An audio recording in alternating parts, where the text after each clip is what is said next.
নমস্কার বন্ধুরা, welcome to পাখির বিদ্যালয়। আজকে যে ভিডিওটা যে ইনফরমেশানটা আপনাদের সঙ্গে শেয়ার করছি সেটা একটু ভ্যালুয়েবল ইনফরমেশান, কারণ এই ধরনের ইনফরমেশান আপনারা ইউটিউবে পাবেন না। ফার্স্ট টাইম হয়তো আমি এই ভিডিওটা আপনাদের সঙ্গে শেয়ার করছি, যেটা হচ্ছে যে আমাদের বিশেষ করে এটা পায়রার একটা বড় প্রবলেম। যারা পায়রা ব্রিডার, যারা পায়রার শখে পোষেন, ভালোবাসেন, এছাড়াও পাখির ক্ষেত্রেও আমি দেখেছি।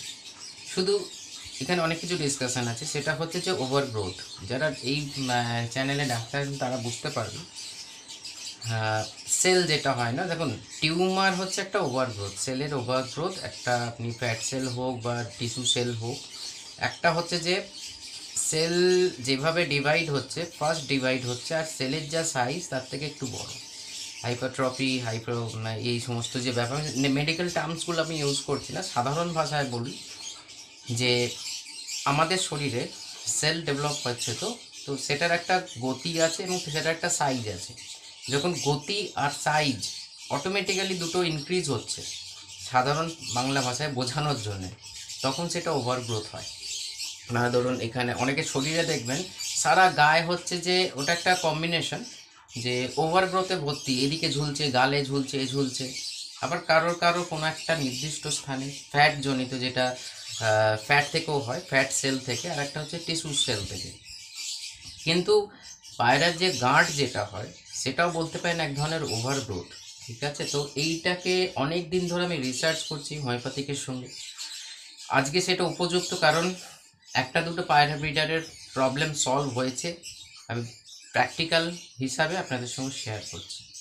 ক্যালকেরিয়া ফ্লোর, দেখে নিন ওষুধটা, ক্যালকেরিয়া ফ্লোর 6X। মানুষের যদি ধরুন এটা নিজে ইউজ করে দেখতে পারেন, কারণ দেখুন হোমিওপ্যাথিক মারাত্মক লেভেলে কাজ করে এই সমস্ত। তবে হ্যাঁ, এখানে মাথায় রাখতে হবে, যদি কোনো ক্যান্সার সেল থাকে, সে পাখির বডিতে হোক, কোনো ডগের বডিতে হোক, বা মানে যে কোনো টিউমার তো ইন্টারনাল হয়, এক্সটার্নাল হয়, শরীরের যে কোনো স্থানে টিউমার হতে পারে, চোখের এখানেও টিউমার হতে পারে, মাথায় তো হয় ইন্টারনাল টিউমার, আউট টিউমার মানে এক্সটার্নাল টিউমার।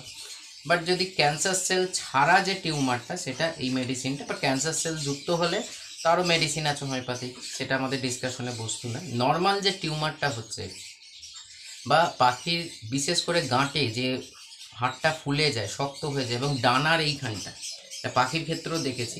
বিশেষ করে এটা পিজন ডিজিজ, মানে ডিজিজ বলবো না, মানে ডিজিজ তো বটেই, মানে ডানাটা তুলতে গেলে হার্ড হয়ে যাচ্ছে, ও মেলতে পারছে না, উঠতে পারছে না, একটা গ্রোথ তৈরি হয়েছে, একটা টিউমারের মতন দেখতে তৈরি হয়েছে, বা টিউমারই ধরুন ওটা।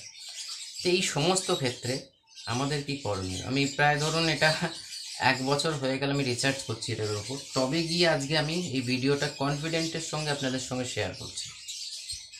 ক্যালকেরিয়া ফোর, যেটা নিয়ে ক্যালকেরিয়া ফ্লোরকে নিয়ে যে পড়াশোনাটা করলাম, শুধু এই ধরনের অনেক রকম শরীরে কাজ করে, কারণ হোমিওপ্যাথিকের বিশেষত্বই হচ্ছে শরীরে, যেমন ধরুন আর্নিকা, আমরা জানি যে আর্নিকা শরীরে ব্যথা বেদনায় কাজ করে, চোট লাগলো, কিন্তু আর্নিকা প্যারালাইসিসও কাজ করে। আর্নিকা ব্রেনে বা কোনো মানে শরীরে কোনো জায়গায় ক্লড হয়ে গেলে, ব্লাড ক্লড হয়ে গেলে ব্লাড ফ্লোটাকে ঠিক করে। এখানে যদি কেউ হোমিওপ্যাথিক সাবজেক্টের ওপর কাজ করেন, তারা মানে কোনো ডক্টর থাকেন, অ্যালোপ্যাথিক ডক্টর তো আছেন, হোমিওপ্যাথিকেও কোনো ডক্টর থাকলে আপনারা বুঝতে পারবেন আমি এই সত্যি না মিথ্যে, কারণ আমি ভেরিফাই করাচ্ছি না। ব্যাপারটা হচ্ছে যে এখানে একটা মানে হোমিওপ্যাথিক নিয়ে আমার 8-9 বছর হলো রিসার্চ। আমি কখনো সার্টিফিকেটের পেছনে দৌড়ইনি, এটা ভাবিনি যে আমাকে কোনো ডিগ্রি নিয়ে বসতে হবে। আমার নলেজের উপর যে খিদেটা ছিল সেটা আমি গেন করেছি, এখনও করছি, আগামী দিনেও করবো। শুধু হোমিওপ্যাথিক কেন, বিভিন্ন মেটাফিজিক্স অনেক রকম জিনিস রয়েছে যেটার ওপর আমি আজকের দিনে স্টাডি করছি। তো যার ফলে মানে অলওয়েজ আমার মাথার মধ্যে পার্সোনাল প্রবলেম, আপনাদের সলিউশন উইথ ডেভেলপমেন্টের বা স্টাডির চিন্তাভাবনা ঘুরে বেড়ায়। সো এই ক্ষেত্রে 1 বছর ধরে রিসার্চ করার পর পায়রার ওপর বা পাখির ওপর, পাখির খুব কম হয় ওভারগ্রোথ, কিন্তু পাখির শরীরেও টিউমার হয়। দেখবেন পেটের ওখানে টিউমার হচ্ছে, পায়ে কোনো সময় টিউমার হয়, উইংসের যখন ফুলতে দেখবেন উঠতে পারছে না, অনেক সময় টিউমার, ছোটো ছোটো টিউমার হলে এই ঠিক আমার উইং, এটা ধরুন উইংস, এই জায়গাটা ধরুন, বা উইংসের এজের দিকে হয়, এজ মানে ধারের দিকে হয়। তো এই সমস্ত ক্ষেত্রে ক্যালকেরিয়া ফ্লোর 6X, মানুষ হলে 12X, অত্যাধিক গ্রোথ হলে বা ধরুন বেড়ে যাচ্ছে দিনে দিনে, আপনি 12, এবং শুধু তাই নয়, এটা যদি সার্জিক্যাল কন্ডিশন থাকে, হিউম্যান বডির কথা বলছি, সার্জিক্যাল কন্ডিশনে থাকে, যে ডাক্তার আপনাকে বললো এটা সার্জারি করতে হবে, এই মেডিসিন মারাত্মক কাজ করে। আপনি নির্দিষ্ট মনে খান, আমি বলছি না কিন্তু প্র্যাকটিক্যাল কথা, এতে কমবে আপনার, মানে একদম নর্মালাইজ হবে এবং আস্তে আস্তে সেই যে ডেভেলপমেন্টটা হচ্ছে, মানে সেল ডেভেলপমেন্ট, সেল গ্রোথটাকে নর্মালাইজ করে ভেতর থেকে, এটাও ঠিক। হ্যাঁ, এবার হচ্ছে যে কিছু টিউমারে আপনি লিপিসা অ্যাবিস বলে একটা 30 পোটেন্সিতে আপনি ইউজ করতে পারেন, যেটা আমি ডেসক্রিপশন বক্সে লিখে দেবো। কিন্তু মেইন মাদার মেডিসিন এই ধরনের পায়রার পায়ে যে গাঁট তৈরি হয়, উইংসে যে ডানায় যে গাঁট তৈরি হয়, বা শরীরের যে কোনো জায়গায় কোনো টিউমার যদি ধরা পড়ে, চোখে ধরা পড়ে, আপনারা ক্যালকেরিয়া ফ্লোর 6X দেখে নিন। এটা ক্যালকেরিয়া, আমি তো ব্যাক ক্যামেরায় ফ্রন্ট ক্যামেরায় করছি, সেজন্য উল্টো আসছে। আমি ডেসক্রিপশন বক্সে নামটা লিখে দিচ্ছি এবং ছবিও লাগিয়ে দিচ্ছি, এখানে দেখতে পাচ্ছেন যে এটা খুব গুরুত্বপূর্ণ মেডিসিন।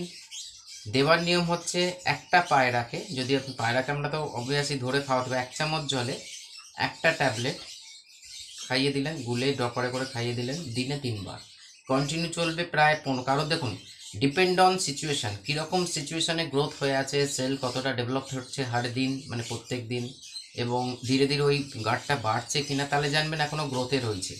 আর যদি একটা স্ট্যাক হয়ে যায়, গ্রোথটা স্ট্যাক হয়ে যায়, কিন্তু ওই জায়গায় আছে, দুটোতেই পোর্শনই কাজ করবে মেডিসিন। তাহলে যদি ধরুন আপনি এমন কন্ডিশনে ইউজ করছেন ওকে, যে আপনি ডে বাই ডে বা উইকলি দেখছেন যে গ্রোথটা বাড়ছে, তাহলে আপনাকে 1 মান্থ টু 1.5 মাস ইউজ করুন।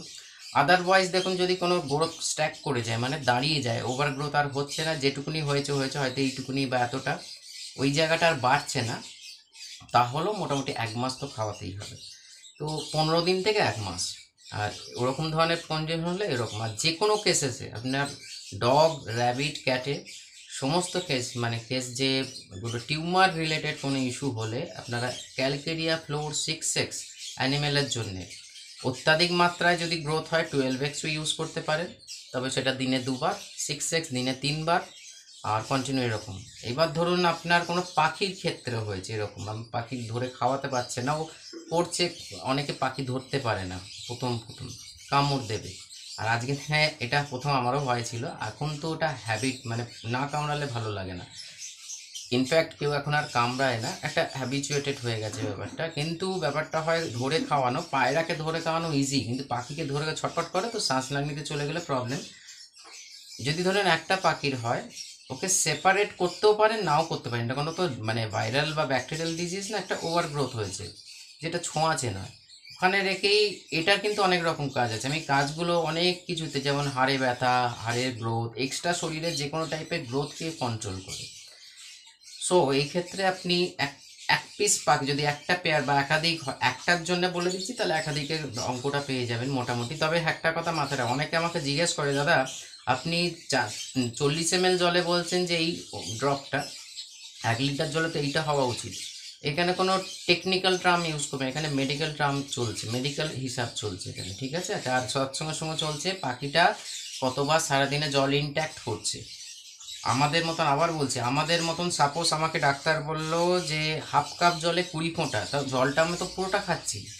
কিন্তু যদি একটা পাখি তো আর পুরো জলটা এইটুকুনি, আমি একদিন দেখাবো আপনাদের, এই যে আপনারা বলেন না একজন দিচ্ছে যে একটা পিস পাখিকে বা 2 পিস পাখি, মানে এক পেয়ার পাখিকে 100 ml জল, মানে নেসেসারি নয় স্নানের জন্য, ঠিক আছে, কিন্তু ওটা এবার মেডিসিন কস্ট বেড়ে যাবে, মেডিসিন ডোজ বেড়ে যাবে, কিন্তু লজিক্যাল বলুন আর মেডিকেলি বলুন, প্রপার ডোজ ইউজ করতে হবে, তবে গিয়ে কিন্তু ছাড়বে, না হলে কিন্তু কোনো মতেই ছাড়বে না। কিন্তু আমি আবার, মানে যারা যারা এই ভুলটা কাজ করছেন, কালকেই একজন ফোন করেছিল, সে ঠিক ওষুধ দিচ্ছে, ডোজ ঠিক হচ্ছে না বলে পাখি শরীরে, এবার সে ভাবছে যে এই ওষুধটা কাজ করবে না। মেডিসিনের প্রবলেম নয়, প্রবলেমটা আমাদের, আমরা ডোজই জানি না। তো মার্কেটে 1000 রকম ডোজ ঘুরে বেড়াচ্ছে, যার যা মনে হচ্ছে তাই তাই ডোজ বলে যাচ্ছে, আর আপনারা সেটাই মেনে যাচ্ছেন। ভগবান বুদ্ধি দিয়েছে, লজিক্যালি চিন্তা করুন যে একটা কুকুর বেড়ালের মানুষের মতন পাখি জল ইনট্যাক্ট করে না। পাখি পাখির মতন, মানে নেচার তাকে যেরকম বানিয়েছে সে সেই হিসাব মতন। এবার ছোট পাখি, স্প্যারো গ্রুপের পাখি একরকমভাবে জল ইনট্যাক্ট করে, প্যারট, স্মল প্যারট একরকম জল ইনট্যাক্ট করে, মিডিয়াম প্যারট মানে কনুর ফনুর একরকম, বড় পাখি তারা 100 ml 150 ml 200 ml জল কোথায় ইউজ করবেন আপনি? ধরুন গ্রে প্যারট, আপনি ম্যাকাও, বাটির সাইজ, কারণ ওদের ঠোঁটের সাইজ এইটুকুনি, বাটিতে ঠোঁটটাই তো ঢুকে যাবে, আটকে যাবে বাটিতে। তখন আপনার বড় পাত্রে জল দিতে হবে, যাতে বড় ঠোঁটটা ঢুকিয়ে একটা জল যে তুললো খাবার জন্য, সেটা যাতে সুবিধা হয়। ইনফ্যাক্ট যারা বড় পাখি পুষছে তারা এটা করে। আর এই ওষুধটা যে কোনো ধরনের পাখি, পায়রার এই ধরনের ডিজিজের জন্য ক্যালকেরিয়া ফ্লোর 6X দরকার পড়লে একবার জেনে নেবেন, এভিডেন্স পাঠাবেন আমাকে, ভিডিও বা পিকচার দেখে নিয়ে আমি 6X লাগবে না 12X লাগবে বলে দেবো সেটা। রামবান মেডিসিন হিন্দিতে বলে, মারাত্মক লেভেলে কাজ করে, ধৈর্য রাখতে হবে, যেটা বলছিলাম প্রপার ডোজ ইউজ করতে হবে। তো এক পিস পাখির যদি হয়, ধরুন বদ্রির হয়েছে, ককটেলের হয়েছে, আপনার কনুরের হয়েছে, যদি আপনার হ্যান্ডফিড পাখি হয় তাহলে 2টো ট্যাবলেট। পাখির ক্ষেত্রে ছোট পাখি হলে 1টা ট্যাবলেট, কনুর হলে 2টো ট্যাবলেট। হোমিওপ্যাথিক এক্সট্রা ডোজ যদি আপনি কোনো সময় দিয়েও ফেলেন কোনো ভয় নেই, অ্যালোপ্যাথিকের ভয় আছে, কিন্তু একদিনে কোনো কিছু হয় না। তবে হ্যাঁ, পাখিটা যদি অত্যাধিক দুর্বল থাকে, এমন কোনো অ্যান্টিবায়োটিক টাইপের ওষুধ অ্যালোপ্যাথিক ইউজ করছেন, ওভারডোজ হয়ে গেলে মরে যেতে পারে। আদারওয়াইজ হোমিওপ্যাথিকে এই খাতরাটা নেই।